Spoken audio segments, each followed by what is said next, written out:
Ashamar kafune kabajamtoota fi daawwattoota Oromiyaa Miidiyaa Neetwork nagaan keenya kabajaa bakka jirtan maratti sinaa qaqqabu.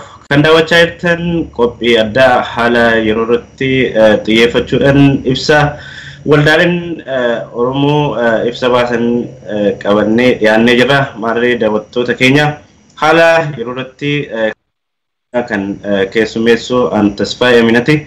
Akkasumas ogeessa kaameraa fi teeknikaa Mahadii Juneedii Aliin waliin argama. Kabajamtoota daawwattoota keenya haga xumura qophii keenyatti nu waliin turaan affeerraa keenya kallattiidhumaan gara keessummoota keenyatti sin dabarsa. Keessummoonni keenya hayyoota yookaan gaggeessitoota amantaati.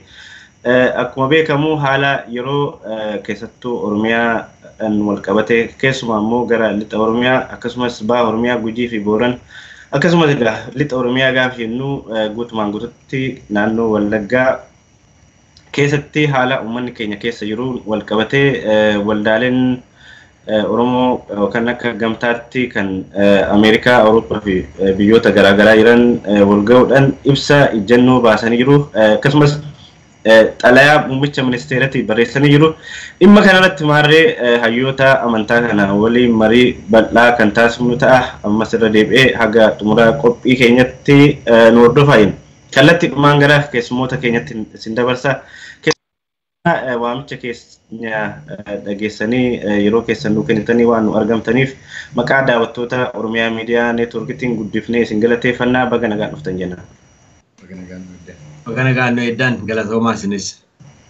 Hayyee mee maqaa keessan akkasumas waldaa irraa bakka buutan maqaa waldaa keessanii wajjin daawwattoota keenya faana wal barame.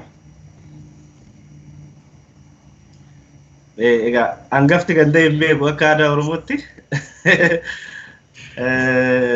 mee tokkoon keessa jalqabani. Haa ta'u maqaan koo Kamisoo Abishee Booruun jedhama.